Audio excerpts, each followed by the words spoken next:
The Strategic Communications Department of the Office of the Commander-in-Chief of the Armed Forces of Ukraine published a video recording showing the destruction of enemy self-propelled artillery installations by servicemen of a separate reconnaissance battalion of the Marine Corps. According to Ukrinform, this was reported by the Center for Strategic Communications on Facebook. The Marines carried out reconnaissance missions in one of the directions of the state's defense and identified Russian artillery that fired at the positions of our forces. In a matter of minutes, we established interaction with the Ukrainian gods of war. The result is visible on the video: 2 shots, minus 2 self-propelled guns of the invaders, the ministry said.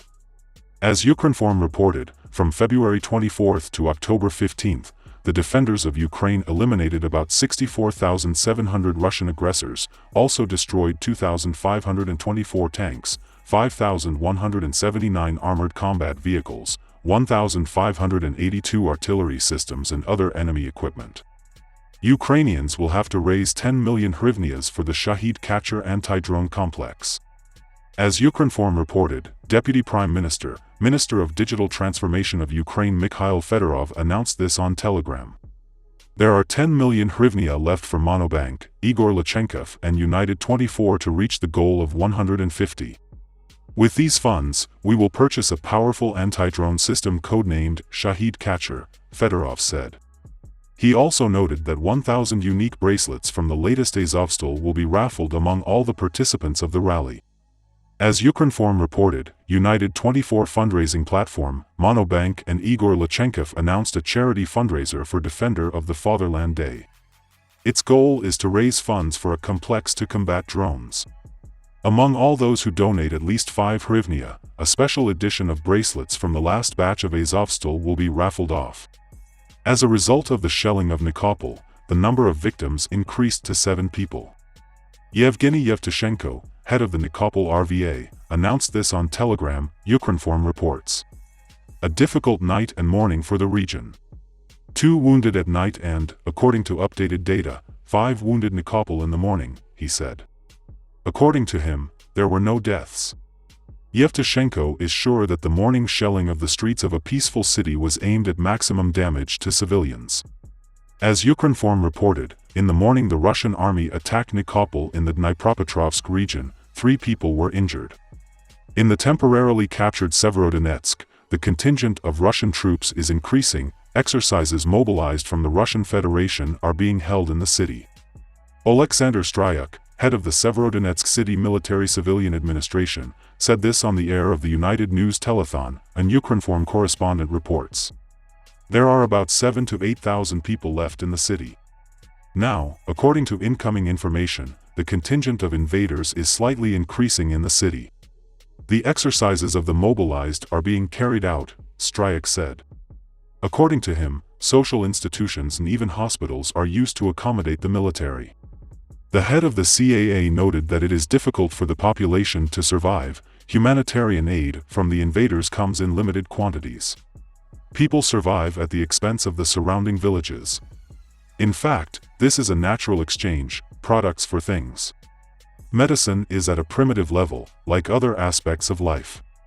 It is impossible to open the heating season in the city on a centralized basis, no matter what the occupying power says there, Stryuk said. He noted that people are looking for housing for the winter in the surrounding villages and garden cooperatives, where it is possible to use solid fuel for heating. At the same time, there were few ways to leave the city. The return to Ukraine is possible, possibly, in a big circle, through Russia and the Baltic countries.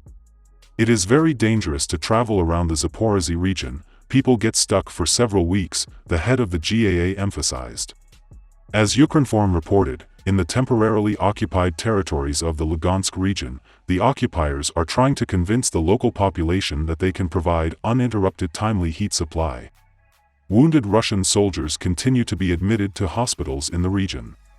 The Security Service of Ukraine has identified 30 new collaborators working for the Russian Federation in the so-called bodies of the Ministry of Internal Affairs and the Prosecutor General's office in the temporarily occupied territories of the Luhansk region. According to Ukrinform, the Security Service of Ukraine reports this on Telegram. According to the SBU, pseudo-formations carry out Moscow's tasks of imposing the Kremlin regime on local residents and intimidating them.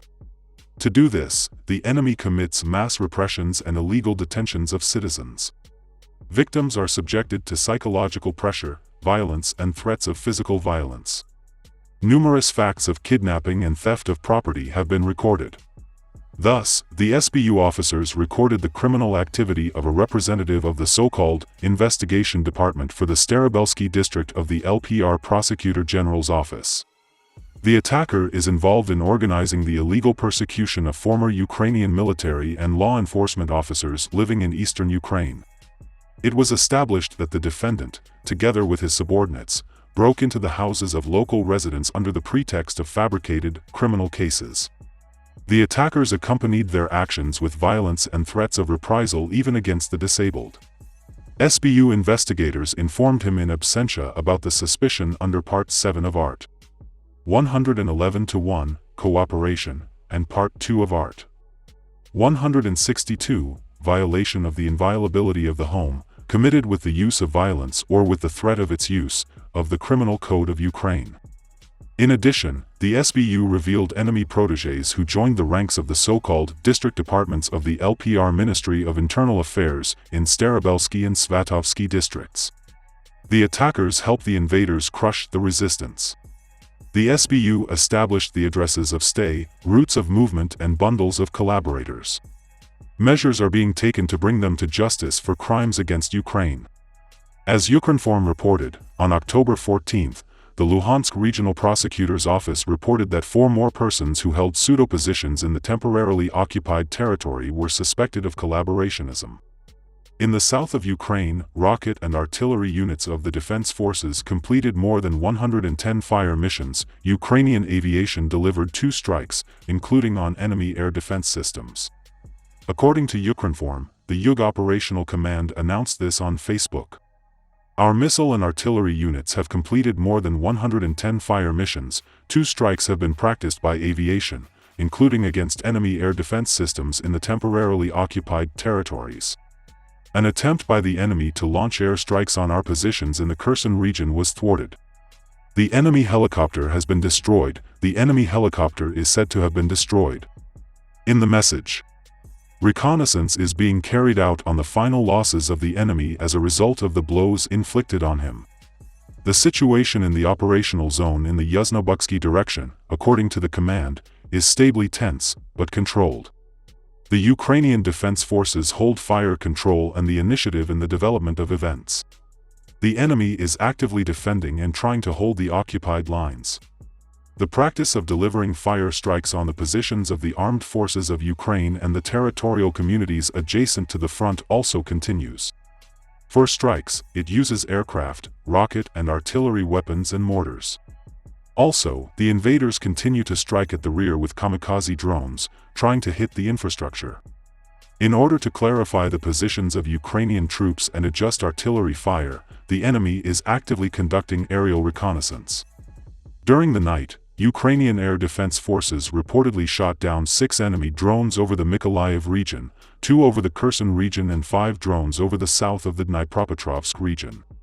The Russian Orlan-10 drone was also demilitarized. Reconnaissance of the situation along the front line. As noted in OK South, the Black Sea is moderately stormy, which can create prerequisites for increased mine danger in the coastal zone. Off the coast of Crimea, according to the command, 11 warships of the enemy fleet are maneuvering, including 2 large landing ships and 3 missile carriers with 12 caliber. Grain corridors operate in accordance with schedules and international guarantees. As Ukrinform reported, on the night of October 15, air defense systems of the Air Force of the Armed Forces of Ukraine destroyed 7 enemy air targets, including a Russian attack helicopter. Russian troops attacked the Nikopol district of the Dnipropetrovsk region all night, using multiple rocket launchers and heavy artillery. Under enemy fire were 3 villages, Nikopol, Marganets, and Chervonogrigoryevsk. There are wounded, the infrastructure is damaged. The units of the Ukrainian Defense Forces repelled the attacks of Russian troops in the areas of Novosadovo in the Kramatorsk direction, Yakovlevka, Berestovo, Bakhmut, Bakhmutsky and experienced in the Bakhmut direction, as well as Krasnogorovka, Nevelski, Pervomaysky, Marinka and Pobeda in the Avdiivka direction. According to Ukrinform, the General Staff of the Armed Forces of Ukraine reported this on Facebook. The evening report notes that the main attention of the aggressor is still focused on attempts to reach the administrative border of the Donetsk region, as well as on holding the captured areas of Kharkov, Luhansk, Zaporozhye, Mykolaiv and Kherson regions. The occupiers are shelling the positions of Ukrainian troops along the entire line of confrontation, carrying out engineering equipment of positions in certain areas and conducting aerial reconnaissance, as well as strikes at life support facilities and settlements. According to the General Staff, during the day, the Russian troops launched 4 missile and 17 airstrikes, carried out about 10 attacks from multiple launch rocket systems. Objects and the civilian population were subjected to enemy strikes in more than 20 settlements. Among them are Konstantinovka, Belogorye, Ivanovka, Nikopol, Bakhmut, Soldar, Yakovlevka, Davidov Brod and Nalivakovka. It is reported that infrastructure facilities on the territory of Zaporozhye, Kiev and other regions fell into the affected area. It was established that the occupiers used cruise, aviation and anti-aircraft guided missiles to deliver strikes. In addition, they continue to use Iranian-made Shahid-136 unmanned aerial vehicles. The General Staff notes that the situation in the Volyn and Polisia directions has not undergone significant changes. The threat of air and missile strikes by the enemy, as well as the launch of strike drones from the territory of Belarus, remains. In other directions, the Russian troops carried out artillery shelling. In particular, in the Seversk direction, from mortars, cannon and rocket artillery, the invaders attacked the areas of the settlements of Senkovka and Progress of the Chernihiv region, as well as the areas of Pavlovka, Mitrovka, Mezanovka, Bachevsk and Sosnovka of the Sumy region. On the Slobozansky direction, Russian troops fired from tanks, mortars, cannon and rocket artillery at the areas of Volchansky Khutor, Gatishka, Liptsov, Ogortsovo, Staritsa and Yudov. The enemy used a drone to correct artillery fire. In the Kramatorsk direction, from tanks, mortars, cannon and rocket artillery, the occupiers attacked the areas of Verkhnekamenskoye, Vishnevo, Zareknoye, Nadia, Pershotravnovoy, Ternov and Torskaya. On the Bakhmut and Avdiivka directions, the enemy fired from tanks and artillery of various types along the entire line of collision.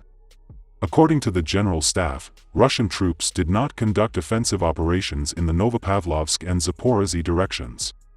More than 20 settlements were subjected to enemy shelling from tanks, mortars and cannon artillery, including Belogorye, Ugledar, Vremievka, Zalaznikno, Nikolskoye, Novokranka, Neskachnoye, Orkhov, Sharivnoye and Olgovskoye.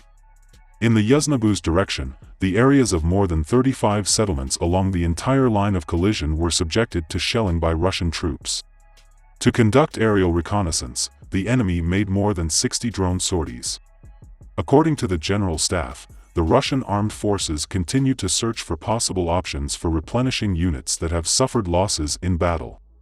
It has been established that the commanders of all levels of the Navy of the Russian Federation have begun propaganda work with the military personnel regarding the prospects for transition to contract service. Military personnel are offered high wages, an improved social package and a guarantee of service outside the service. At the same time, according to the General Staff, the issue of material support for the military personnel of the occupation troops called for mobilization remains a problem.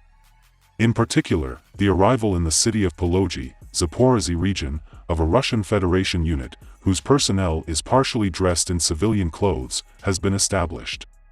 Aviation of the Defense Forces of Ukraine inflicted 30 strikes in a day, the defeat of 23 areas of concentration of weapons and military equipment, as well as 7 positions of Russian anti-aircraft missile systems, was confirmed.